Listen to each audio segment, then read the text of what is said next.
ഇലക്ഷന്റെ ഭാഗമായിട്ട് നമുക്ക് എന്ത് സഹായിക്കാനൊന്നും പറയാൻ പറ്റില്ല. അന്ന് ഞാൻ അവരോട് പറഞ്ഞു ഒരു ധൈര്യത്തിന് ഞാൻ ഉണ്ടാവും എന്ന് പറഞ്ഞു. ഇനി പേടിക്കണ്ട, ഞാൻ ഇങ്ങനെ ഫ്രണ്ടിൽ നിന്ന് സ്റ്റക്ക്.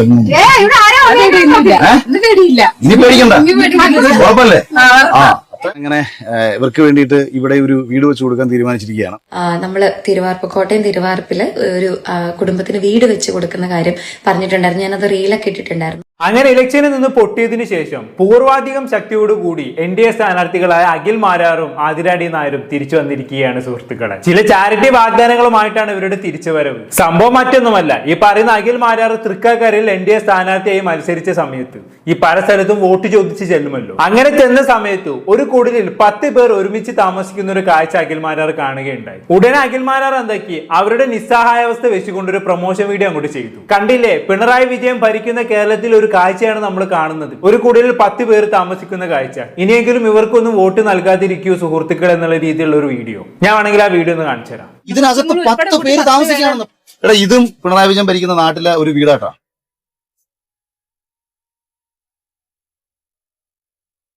പേടിയുണ്ടോ? എല്ലാവർക്കും പേടിയാണ്, അതാണ് ആരും മിണ്ടത്തില്ല. ഇനി പേടിക്കണ്ട, ഞാൻ ഇങ്ങനെ ഫ്രണ്ടിൽ നിന്ന് സ്റ്റക്ക്. ഇനി പേടിക്കണ്ട, കുഴപ്പല്ലേ? മുന്നിൽ നിന്ന് സംസാരിക്കാൻ ഒരു സഹോദരൻ ഉണ്ടെന്ന് ചിന്തിച്ചോട്ടെ. അത്രയും ഇതിനകത്ത് 10 പേര് താമസിക്കുകയാണെന്ന്. 10 പേര്. ഇതിനകത്ത് ഞങ്ങൾ 10 പേരുണ്ട്. ഞങ്ങൾ കൊച്ചുങ്ങൾ ഉൾപ്പെടെ 10 പേരെ ഈ വീട്ടിൽ താമസിക്കണം. ഇതിനകത്ത് ഉറങ്ങുന്നത്.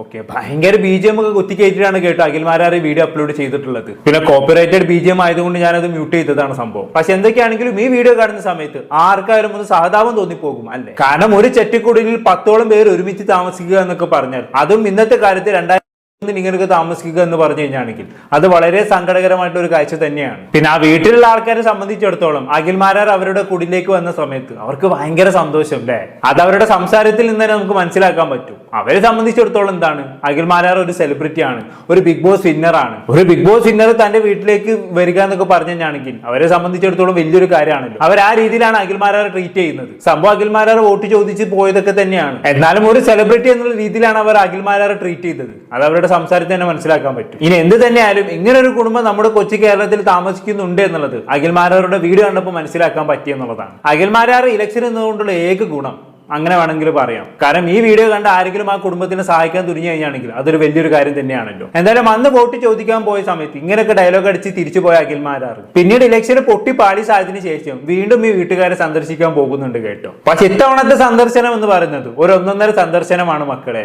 അവർക്ക് പുതിയൊരു വീട് വെച്ച് കൊടുക്കുമെന്നുള്ള വാഗ്ദാനവുമായിട്ടാണ് ഇത്തവണത്തെ അഖിൽ മാരാറുടെ വരവ്. നമ്മളെന്തായാലും ആണെന്ന് കണ്ടോക്കാം. ഇലക്ഷന്റെ ഭാഗമായിട്ട് നമുക്ക് എന്ത് സഹായിക്കാനൊന്നും പറയാൻ പറ്റില്ല. അന്ന് ഞാൻ അവരോട് പറഞ്ഞു ഒരു ധൈര്യത്തിന് ഞാൻ ഉണ്ടാവും എന്ന് പറഞ്ഞു. ഇനി പേടിക്കണ്ട, ഞാൻ ഇങ്ങനെ ഫ്രണ്ടിൽ നിന്ന് സ്റ്റക്ക്. ഇനി പേടിക്കണ്ട, കുഴപ്പല്ലേ? അങ്ങനെ ഇവർക്ക് വേണ്ടിയിട്ട് ഇവിടെ ഒരു വീട് വെച്ച് കൊടുക്കാൻ തീരുമാനിച്ചിരിക്കുകയാണ്. ഓ, വളരെ നല്ല കാര്യം. I appreciate that. ഒരാൾ നല്ലത് ചെയ്താൽ നമ്മൾ നല്ലത് പറയണല്ലോ. എന്ത് ചെയ്താലും പരിഹസിക്കുന്ന സ്വഭാവം എനിക്കില്ല. അവർക്ക് വീട് വെച്ച് കൊടുക്കാൻ അഖിൽ മാരാർ തുനിഞ്ഞിറങ്ങുന്നുണ്ടെങ്കിൽ അത് വളരെ നല്ല കാര്യം തന്നെയാണ്. പക്ഷെ അഖിൽ മാരാർ ഒരു പ്രശ്നമുണ്ട്. നിങ്ങനെ വാക്കുകൾ കൊണ്ട് വാഗ്ദാനം നൽകിയാൽ മാത്രം പോരാ, അത് നീ നിറവേറ്റി കാണിക്കണം. ഇത് ഞാൻ പറയാനുള്ള കാരണം മറ്റൊന്നുമല്ല. മുമ്പ് ഇതേമാതിരി വയനാട് ദുരന്തത്തിൽ പെട്ട് ഒരുപാട് ആളുകൾ മരിച്ച സമയത്ത്, ഒരുപാട് ആളുകൾക്ക് വീട് നഷ്ടപ്പെട്ട സമയത്ത് നീ ഇതേപോലെ ഒരു ലൈവ് ചെയ്തിട്ടുണ്ടായിരുന്നു. വയനാട് ദുരന്തത്തിൽ വീട് നഷ്ടപ്പെട്ടവർക്ക് ഞാൻ വീട് വെച്ച് കൊടുക്കുന്നൊക്കെ പറഞ്ഞുകൊണ്ട്. ഞാൻ ആണെങ്കിൽ ആ പോസ്റ്റർ ഒന്ന് കാണിച്ചു തരാം. 4 ആക്കിക്കൊണ്ട് ഒരു വീട് പൂർണ്ണമായും എന്റെ തന്നെ ചിലവിൽ എന്റെ സമ്പാദ്യത്തിന്റെ ഒരു പങ്കെടുത്തുകൊണ്ട് ഞാൻ വെച്ച് നൽകാൻ തയ്യാറാണെന്ന് അറിയിക്കുകയാണ്. ഓക്കെ, കേട്ടല്ലോ. അന്ന് ഇങ്ങനെ ഡയലോഗ് അടിച്ചൊരു മനുഷ്യൻ പിന്നീട് കുറച്ച് ദിവസം കഴിഞ്ഞപ്പോൾ ഈ പറഞ്ഞതൊക്കെ മാറ്റി പറഞ്ഞു. നിങ്ങൾ എന്തായാലും അതും കൂടെ ഒന്ന് കേട്ടോക്കി. എന്റെ സ്വന്തം കാശിൽ വെച്ച് കൊടുക്കാമെന്ന് പറഞ്ഞ വീട് ഞാൻ വെച്ച് കൊടുത്തില്ല എന്നുണ്ടെങ്കിൽ നീക്ക് എന്തോ ചെയ്യും? ഒന്നും ചെയ്യാൻ പോകുന്നില്ല. എനിക്കെതിരെ കോടതി പോകാൻ പറ്റുമോ? എനിക്കെതിരെ പോലീസ് സ്റ്റേഷനിൽ കമ്പനി കൊടുക്കാൻ പറ്റുമോ? ഒരു കോപ്പും ചെയ്യാൻ പറ്റത്തില്ല. ഒരു നിലപാടിൽ ഉറച്ചു നിൽക്കാത്ത വ്യക്തിയാണ് അഖിൽ മാരാർ. അത് ഏത് നിലപാടാണെന്ന് പറഞ്ഞാൽ അതിനനുസരിച്ച് ചെയ്യാൻ പോകുന്നു. വയനാട്ടിൽ ഓഫർ ചെയ്ത വീട് എവിടെ? വയനാട്ടിൽ സർക്കാർ അല്ലാതെ ആരെങ്കിലും വീട് വെച്ച് കൊടുത്തത് നിനക്കറിയാമോ? ഇല്ല. പിണറായി വിജയൻ അല്ലാതെ കേരളത്തിൽ വയനാട്ടിൽ വീട് വെച്ച് കൊടുത്ത ഓഫർ ചെയ്ത ആൾക്കാർ എണ്ണം ഞാൻ പറയട്ടെ. OB ചെമ്മണ്ണൂർ 100 വീട് ഓഫർ ചെയ്തു, വെച്ചു കൊടുത്ത കണ്ടോ? യൂസഫ് അലി 100 വീട് ഓഫർ ചെയ്തു, വെച്ചു കൊടുത്തത് കണ്ടോ? ഇന്ത്യൻ മലയാളി അസോസിയേഷൻ 50ഓളം വീടുകൾ ഓഫർ ചെയ്ത് വെച്ചു കൊടുത്തത് കണ്ടോ? ക്രൗൺ പ്ലാസയുടെ ഓണർ നമ്മുടെ KG എബ്രഹാം സാർ 50 വീട് വെച്ചു കൊടുക്കാമെന്ന് പറഞ്ഞു, വെച്ചു കൊടുത്തത് കണ്ടോ? പിന്നെന്തിനാ എന്നോട് ഒന്ന് ചോദിക്കുന്നത്? കേട്ടല്ലോ, അന്ന് ഇങ്ങനെയൊക്കെ പറഞ്ഞ മനുഷ്യനാണ് ഞാൻ. വയനാട് ദുരന്തത്തിൽപ്പെട്ട് 4ഓളം ആളുകൾക്ക് വീട് വെച്ച് കൊടുക്കുമെന്ന് പറഞ്ഞ അതേ മനുഷ്യൻ അതേ നാവ് കൊണ്ട് തിരുത്തി പറഞ്ഞ എന്താണ്, ഞാൻ സൗകര്യം ഉണ്ട് വീട് വെച്ച് കൊടുക്കും, നിനക്കൊക്കെ എന്തോ ചെയ്യാൻ പറ്റും എന്നുള്ള രീതിയിൽ തിരുത്തി പറഞ്ഞ മനുഷ്യനാണ്. ഇതേ ഇവൻ തന്നെ 10 കുടുംബങ്ങൾക്ക് ഞാനൊരു വീട് വെച്ച് കൊടുക്കുമെന്നൊക്കെ പറഞ്ഞിട്ടുണ്ടല്ലോ. ഇനി ഇവരിത് മാറ്റി പറയില്ല എന്ന് എന്താണ് ഉറപ്പ്? ഇനിയിപ്പോ നാളെ പിറ്റേന്ന് ഇവനോട് ഇതിനെ കുറിച്ച് ചോദിക്കുമ്പോൾ ഇവനിപ്പോ ചിലപ്പോൾ പറയാൻ പോകണം എന്താണെന്ന് അറിയോ, ഞാൻ ഇവിടെ സൗകര്യം ഉണ്ടെങ്കിൽ അവർക്ക് വീട് വെച്ച് കൊടുക്കും, ഞാൻ വീട് വെച്ച് കൊടുത്തില്ല എന്ന് വിചാരിച്ചിട്ട് നിങ്ങൾക്ക് എന്തോ ചെയ്യാൻ പറ്റും, നിങ്ങൾക്ക് എനിക്കെതിരെ കോടതിയിൽ പോകാൻ പറ്റും. ഇവിടെ പലർക്കും പല വാഗ്ദാനങ്ങളും നൽകുന്നുണ്ട്, അതൊക്കെ ഇവിടെ നിറവേറ്റപ്പെടുന്നുണ്ടോ? അതേപോലെ തന്നെ ഇതും കണ്ടാൽ മതി എന്നുള്ള രീതിയിൽ എനിക്ക് ചിലപ്പോൾ നാളെ ഇതിന് മറുപടി പറയാൻ പോകുന്നത്. അതുകൊണ്ട് മാരാറെ, ദയവ് ചെയ്ത് നീ ഡയലോഗടി നിർത്ത്, നീ പ്രവർത്തിച്ച് കാണിക്ക്.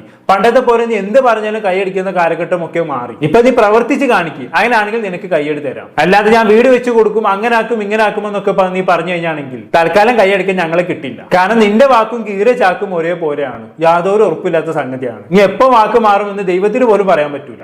അതാണ് നിന്റെ അവസ്ഥ എന്ന് പറയുന്നത്. അതുകൊണ്ട് നിനക്ക് ആ കുടുംബത്തിന് വീട് വെച്ച് കൊടുക്കണമെന്നുണ്ടെങ്കിൽ നല്ല കാര്യമാക്കിൽ മാറാറ്. പക്ഷെ അത് ഡയലോഗിൽ മാത്രം ഒതുങ്ങരുത്, പ്രവൃത്തിയിലും കൂടി നീ കാണിക്കണം. കേട്ടോ, ബാക്കി പറഞ്ഞാലും. അപ്പൊ ഞാൻ അന്ന് ഈ വീഡിയോ നമ്മുടെ സോഷ്യൽ മീഡിയ വഴിയൊക്കെ പലരും കണ്ടിരുന്നായിരുന്നു. അപ്പൊ ഞാൻ യഥാർത്ഥ സത്യത്തിൽ ഒരു വലിയ സന്തോഷം കൂടെ അറിയിക്കാം. ഈ പൊതുവെ ഭയങ്കരമായിട്ട് കേരളത്തിൽ പരിഹസിക്കപ്പെടുന്ന ഒരാളാണ് സുരേഷ് ഗോപി. അപ്പൊ അദ്ദേഹം ഈ വീഡിയോ കണ്ടിട്ട് എൻ്റെ അടുത്ത് പറഞ്ഞു, അഖിലെ ഞാനും കൂടെ നിന്നെ സഹായിക്കാം. അപ്പൊ ഞാനിത് പറയുന്നത് പലപ്പോഴും നിങ്ങൾ പരിഹസിക്കുന്ന, നിങ്ങൾ ട്രോളുന്ന മനുഷ്യന് മറ്റൊരു മനുഷ്യന്റെ വേദന കാണുമ്പോൾ വേദന തോന്നുന്നുണ്ടെങ്കിൽ നിങ്ങൾ പരമാവധി പരിഹസിക്കാതിരിക്കുക.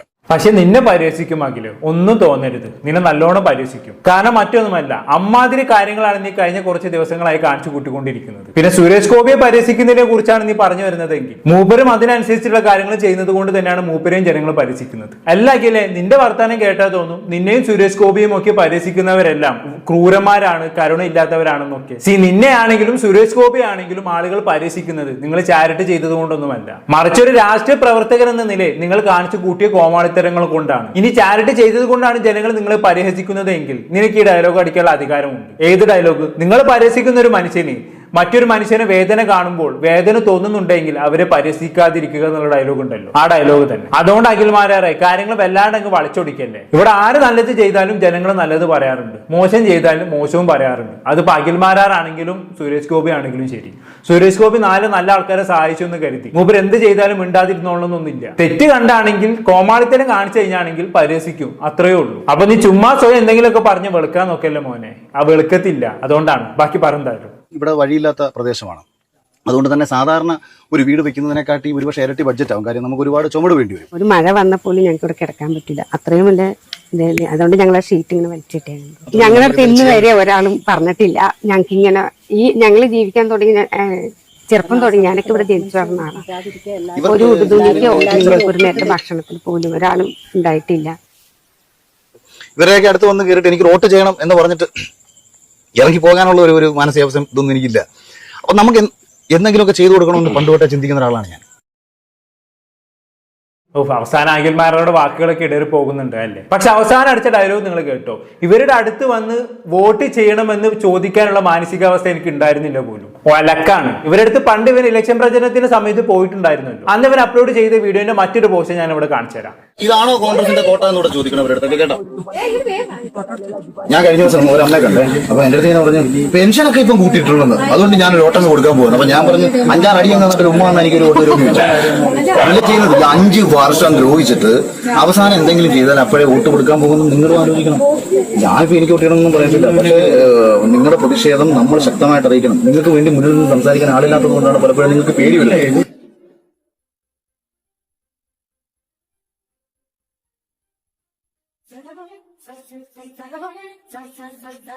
ഓക്കെ, ഇത് ഇവൻ അന്ന് ഇലക്ഷൻ പ്രചരണത്തിന്റെ സമയത്ത് അപ്ലോഡ് ചെയ്ത വീഡിയോ ആണ്. ഡയറക്റ്റ്ലി നോക്കുമ്പോൾ പറഞ്ഞ സ്റ്റേറ്റ്മെന്റ് ശരിയാണ് അല്ലേ. ആ കുടുംബത്തോട് നിങ്ങൾ എനിക്ക് വോട്ട് ചെയ്യണമെന്ന് ഇവൻ പറഞ്ഞിട്ടില്ല. പക്ഷെ ഇവൻ ഇൻഡയറക്ട്ലി പറഞ്ഞു വെക്കുന്ന കാര്യം എന്താണ്? UDF തട്ടകമായിട്ടുള്ള സ്ഥലത്ത് ജീവിക്കുന്ന നിങ്ങളുടെ അവസ്ഥ ഇതാണെങ്കിൽ നിങ്ങൾ UDF വോട്ട് കൊടുക്കരുത് അല്ലേ.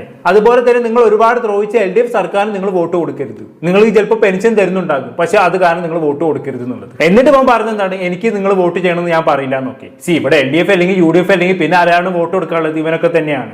അപ്പൊ ഇവൻ ഇൻഡയറക്ട്ലി വോട്ട് ചെയ്യണമെന്ന് പറഞ്ഞിട്ടുണ്ട്. മാത്രമല്ല ഇവരുടെ വീഡിയോ അപ്ലോഡ് ചെയ്തതിന്റെ കൂട്ടത്തിൽ ഇവനൊരു എഴുത്തും കൂടി വെച്ചിട്ടുണ്ട്. എന്താണത്? Vote four Akhil Marar, vote four NDA. ഞാൻ അതിന് സ്ക്രീൻഷോട്ട് സൈഡിൽ കൊടുക്കാം. അപ്പൊ ചുരുക്കി പറഞ്ഞാണെങ്കിൽ ഡയറക്ട്ലി ഇവൻ ഈ കുടുംബത്തോട് വോട്ട് ചോദിച്ചില്ലെങ്കിലും ഇൻഡയറക്ട്ലി ചോദിച്ചിട്ടുണ്ട്. അതുകൊണ്ട് നീ വലിയ പുണ്യാളൻ ചമയല്ല അഖിൽ മാരാറെ. അതുകൊണ്ടൊക്കെ തന്നെയാണ് നിനക്ക് നിലപാടില്ല എന്ന് പറയുന്നത്. എന്തായാലും ബാക്കി പറഞ്ഞാലും ഈ കയറി കിടന്ന് ഇതുപോലത്തെ ഷെഡിലാണ് ഞാൻ കിടന്നത്. അത് ഇതിപ്പോൾ നിങ്ങൾക്ക് ഒന്നുമില്ലെന്നുണ്ടെങ്കിലും മഴ പെയ്യുമ്പോഴുള്ള ബുദ്ധിമുട്ടേ ഉള്ളൂ. ഞാനൊരു വയലിലാണ് താമസിച്ചത്. അപ്പോൾ ഈ ഇതേപോലത്തെ ഷെഡിൽ നിന്നാണ് അമ്മ എന്നെയും എൻ്റെ അനിയനെയും ഉൾപ്പെടെ എടുത്ത് എല്ലാ മഴക്കാലത്തും വേറെ സ്ഥലത്ത് കൊണ്ട് കിടത്തി അങ്ങനെ കണ്ടു വളർന്ന ഒരാളാണ് ഞാൻ. ഇപ്പോൾ ആ സമയത്ത് എനിക്ക് 1ാം ക്ലാസ്സിൽ പഠിക്കുന്ന സമയത്ത് TB ക്ഷയം എന്ന് പറയുന്ന രോഗം വന്നു. അന്നത്തെ കാലത്ത് ഏതാണ്ട് ഒരു 10-32 വർഷങ്ങൾക്ക് മുമ്പ് അന്ന് ഇതുപോലത്തെ അസുഖം വന്ന മക്കൾ മരിച്ചു പോകുന്ന കാലമാണ്. അവിടെ നമ്മുടെ അമ്മ നമ്മുടെ എന്നെയും കൊണ്ട് ഓടി, അല്ലെങ്കിൽ എൻ്റെ അനിയൻ അതിന് ശേഷം വന്നു. അപ്പം ഞങ്ങൾ വയലിലാണ്. അവിടെ നിന്ന് ഒന്ന് നടന്ന് റോഡിൽ കയറണമെങ്കിൽ തന്നെ വയലിൻ്റെ ഇടയിൽ കൂടെ ഒക്കെ പോകണം. അപ്പം ഇത് എവിടുന്ന് അവിടെ കിടന്ന് ഞാൻ എവിടെ നിന്നൊക്കെ ഓടി. ഇപ്പം ചിലർ പറയും അഖിൽ തെരഞ്ഞെടുപ്പിൽ പരാജയപ്പെട്ടില്ല. എൻ്റെ ലൈഫിൽ ഞാൻ സക്സസ് ആയ കണക്ക് എനിക്ക് സക്സസ് വേറെ ഇല്ലെന്ന് എപ്പോഴും പറഞ്ഞില്ല. ഞാൻ നിയമസഭയിലാണ് പരാജയപ്പെട്ടെന്ന് ഞാൻ പറയുന്നത്, അല്ലാതെ ഞാൻ വഴിയിൽ എവിടെ നിന്നല്ല. അത് ആ ഒരു കടന്നു വഴി 10ാം ക്ലാസ് വരെ എനിക്ക് വീടില്ലായിരുന്നു. എന്തിനാണ് പറയുന്നത് 34 വയസ്സ് വരെ എനിക്ക് വീടില്ലായിരുന്നു. ഞാൻ ബിഗ് ബോസിൽ പോയി ജയിച്ചതിന് ശേഷമാണ് എനിക്ക് സ്വന്തമായിട്ട് വീടുണ്ടായത്. എന്നിട്ടാണ് ഇവന് ജയിച്ചതിന് ശേഷവും ബിഗ് ബോസിന് കുറ്റം പറഞ്ഞു നടന്നത്. ബിഗ് ബോസ് അങ്ങനെ, ബിഗ് ബോസ് ഇങ്ങനെ എന്നൊക്കെ പറഞ്ഞ് ഇവൻ ചെയ്ത വീഡിയോകൾ നിങ്ങൾ കണ്ടിട്ടുണ്ടാക്കും. അതെന്തോ ആയിക്കോട്ടെ, ഞാൻ അതിലേക്കൊന്നും കടക്കുന്നില്ല. എന്തായാലും ആശാൻ ഇടയിൽ കൂടെ സ്വയം വെളുപ്പിക്കാൻ നോക്കുന്നുണ്ട്. അല്ലേ, ഞാൻ തോറ്റത് നിയമസഭയിലാണ്, അല്ലാത്ത ജീവിതത്തിലല്ല എന്നൊക്കെ ആശാൻ പറയുന്നുണ്ട്.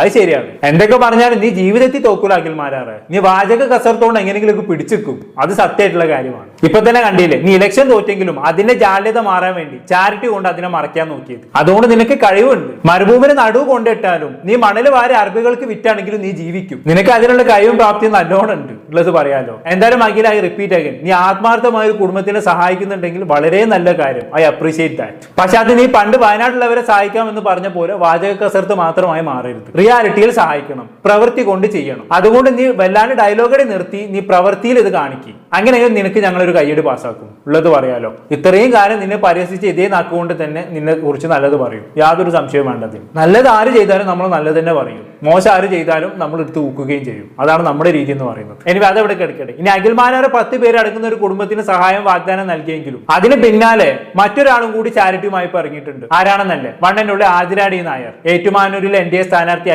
ആതിരാടി നായർ. പുള്ളിക്കാരൻ നേരെ ലൈവിൽ വന്ന് എന്തോ പറഞ്ഞിട്ടുണ്ടായിരുന്നു. നമ്മൾ എന്തായാലും കൂടി ഒന്ന് കേട്ടോക്കാം. എല്ലാവർക്കും നമസ്കാരം. ഞാൻ ആക്ച്വലി ഒരു ഹെൽപ്പ് ചോദിച്ചാണ് ഇപ്പോൾ വീഡിയോ ഇടുന്നത്. നമ്മൾ കോട്ടയം തിരുവാർപ്പിൽ ഒരു കുടുംബത്തിന് വീട് വെച്ച് കൊടുക്കുന്ന കാര്യം പറഞ്ഞിട്ടുണ്ടായിരുന്നു. ഞാനത് റീലൊക്കെ ഇട്ടിട്ടുണ്ടായിരുന്നു. അപ്പോൾ അതിന്റെ പേപ്പർ വർക്കും കാര്യങ്ങളും എല്ലാം കംപ്ലീറ്റ് ആയി. നമ്മളിപ്പോൾ കോൺട്രാക്ടേഴ്സിനെ തപ്പിക്കൊണ്ടിരിക്കുകയാണ്. ആക്ച്വലി നമ്മളൊരു 3 പേരെ കോൺടാക്ട് ചെയ്തിരുന്നു. പക്ഷെ അതിൽ ഒരാൾ ഓക്കെയും പറഞ്ഞാണ്, ബട്ട് ലൈക്ലി അവർക്ക് പറ്റിയില്ല. അപ്പോൾ അത് ക്യാൻസലായി പോയി. അപ്പോൾ അതാണ് ഇത്രയും ഡിലേ വന്നില്ല. ഇപ്പോൾ ഇതിനോടൊക്കെ നമ്മൾ വീട് പണി തുടങ്ങി ഏകദേശം ഹാഫ് ഇത് കഴിയേണ്ട ടൈമായി. അപ്പോൾ ഞാൻ ഓർത്തു ഇങ്ങനെ ഒരു സ്റ്റോറി ഇടാം. അപ്പം നിങ്ങളുടെ പരിചയത്തിലുള്ളവരോ അല്ലെങ്കിൽ നിങ്ങൾ ഇത് കാണുന്നവരിൽ ആരെങ്കിലും കോൺട്രാക്ടേഴ്സ് ആണെങ്കിൽ നമ്മളെ ഒന്ന് കോൺടാക്ട് ചെയ്യുകയാണെങ്കിൽ, ഇത് നമ്മൾ CMN പാലക്കാട് ഒറ്റപ്പാലത്തുള്ള CMN പ്രൊജക്റ്റ് ആണ് ഈ വീട് വെച്ച് കൊടുക്കുന്നത്. അവരാണ് പൈസ തരുന്നത്. അവർ വീട്ടുകാർ ത്രൂ അല്ല, അവർ നേരിട്ട് കോൺട്രാക്ടേഴ്സിന് പൈസ കൊടുക്കണം. അപ്പൊ അതുകൊണ്ട് അങ്ങനെയുള്ള പേടിയൊന്നും വേണ്ട. കാരണം 1-2 പേര് അങ്ങനെ ഒരു ടെൻഷൻ പറഞ്ഞു, അതുകൊണ്ട് ഞാൻ എടുത്ത് പറഞ്ഞതാണ് കേട്ടോ. അങ്ങനെയുള്ള ഇതൊന്നും വേണ്ട. നമ്മൾ കൂടുതലും പ്രിഫർ ചെയ്യുന്നത് കോട്ടയത്തുള്ള കോൺട്രാക്ടേഴ്സിനാണ് കേട്ടോ. തിരുവാർപ്പാണ് ഈ വീട് വരുന്നത്. അപ്പോൾ ആ രീതിയിൽ ആക്സസിബിൾ ആയിട്ടുള്ള ആൾക്കാരാണെങ്കിൽ അതായിരിക്കുമല്ലോ നല്ലത്. അപ്പോൾ ആ തരത്തിൽ ഇത് കാണുന്നവരോ അല്ലെങ്കിൽ നിങ്ങൾക്ക് അറിയുന്ന നിങ്ങളുടെ റിലേറ്റീവ്സ് ആയിട്ടുള്ളവരോ ഫ്രണ്ട്സ് ആയിട്ടുള്ളവരോ അങ്ങനെ അറിയുന്ന ആരെങ്കിലും ഉണ്ടെങ്കിൽ അവരോടൊന്ന് ചോദിച്ചിട്ട് അവർ ഇൻട്രസ്റ്റഡ് ആണെങ്കിൽ, ഇതൊരു ചാരിറ്റി എന്ന് ഞാൻ പറയുന്നില്ല, ആ ഒരു തരത്തിലുള്ള ഒരു വർക്കാണ്. ലൈക്ക് നമ്മൾ ഒരാൾക്ക് വീട് വെച്ച് കൊടുക്കുകയാണ്. അപ്പോൾ ഇതിൽ ഇൻട്രസ്റ്റോടുകൂടി ചെയ്യാൻ താല്പര്യമുണ്ടെങ്കിൽ അവരുടെ കോൺടാക്ട് നമ്പർ എനിക്കൊന്ന് DM ചെയ്താൽ മതി, അല്ലെങ്കിൽ എനിക്കൊന്ന് മെസ്സേജ് അയച്ചാലും മതി. നമ്മൾ അവരെ കോൺടാക്ട് ചെയ്തോളാം. അപ്പോൾ എത്രയും വേഗം കിട്ടുന്നു അത്രയും വേഗം നമുക്ക് പണികൾ സ്റ്റാർട്ട് ചെയ്യാനായിട്ട് പറ്റും. അപ്പം തരത്തിൽ നിങ്ങൾക്ക് അറിയുന്ന ആരെങ്കിലും ഉണ്ടെങ്കിൽ ഒന്ന് ചോദിച്ചതിന് ശേഷം, അവർ ഇൻട്രസ്റ്റഡ് ആണോ എന്ന് ചോദിച്ചതിന് ശേഷം നമുക്കൊന്ന് മെസ്സേജ് അയക്കണേ. ഓക്കെ, തീർച്ചയായിട്ടും അയക്കാം. പക്ഷെ അതിന്റെ കൂട്ടത്തിൽ ഒരു കാര്യം കൂടി നിങ്ങൾ പറയണം. നിങ്ങൾ ഉദ്ദേശിക്കുന്നത് എത്തരത്തിലുള്ള കോൺട്രാക്ടർ ആണെന്നും കൂടി നിങ്ങളൊന്ന് പറയണം. അല്ല, വീട് വെച്ച് കൊടുക്കുന്നത് നിങ്ങൾ BJP-ക്കാരായതുകൊണ്ട് തന്നെ ഒരു പ്രത്യയശാസ്ത്രം പിന്തുടരുന്നവരായിരിക്കല്ലോ. അപ്പൊ നിങ്ങൾ ഉദ്ദേശിക്കുന്ന പ്രത്യയശാസ്ത്രം പിന്തുടരാത്ത ഒരു കോൺട്രാക്ടറായിട്ട് നമ്മൾ വന്നു കഴിഞ്ഞാണെങ്കിൽ, ഇയാളെ ഞങ്ങൾ എടുക്കില്ല, ഞങ്ങൾക്ക് ഇന്ന മതത്തിൽപ്പെട്ട ആളെ മതി എന്ന് പറഞ്ഞാണെങ്കിൽ ഞങ്ങൾ കൊടുങ്ങല്ലോ. അതുകൊണ്ട് എങ്ങനത്തെ കോൺട്രാക്ടർ ആണെന്നും കൂടി പറഞ്ഞാണെങ്കിൽ നന്നായിരിക്കും. ഞാൻ പറഞ്ഞ മനസ്സിലായല്ലോ.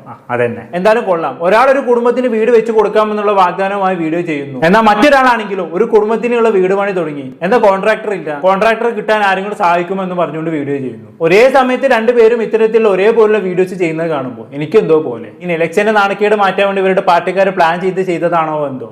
അല്ല, പൊതുവെ ഇങ്ങനെ ഒരു പ്രവണത കണ്ടുവരാറുണ്ടല്ലോ. പ്രത്യേകിച്ച് ചില സെലിബ്രിറ്റീസ് ആയിട്ടുള്ള ആളുകൾ അവരേറി പോയി കഴിഞ്ഞാണെങ്കിൽ ജനങ്ങളെ കയ്യിലെടുക്കാൻ വേണ്ടി അവർ ചെയ്യുന്ന പരിപാടി എന്താണ്? ചാരിറ്റി ആയിട്ട് അങ്ങോട്ട് ഇറങ്ങും. ഉദാഹരണമായിട്ട് പറയുകയാണെങ്കിൽ ബോബി ചെമ്മണ്ണൂര് പണ്ടൊരിക്കലും പല തോന്നിയാസങ്ങളും കാണിച്ച് ബോബി ചെമ്മണ്ണൂര് എയറിലായ സമയത്ത് മൂപ്പരത് മാറ്റിയെടുത്ത എങ്ങനെയാണ്? കുറെ ചാരിറ്റി ആയിട്ട് അങ്ങോട്ട് ജനങ്ങൾക്കിടയിൽ ഇറങ്ങിച്ചെന്ന്.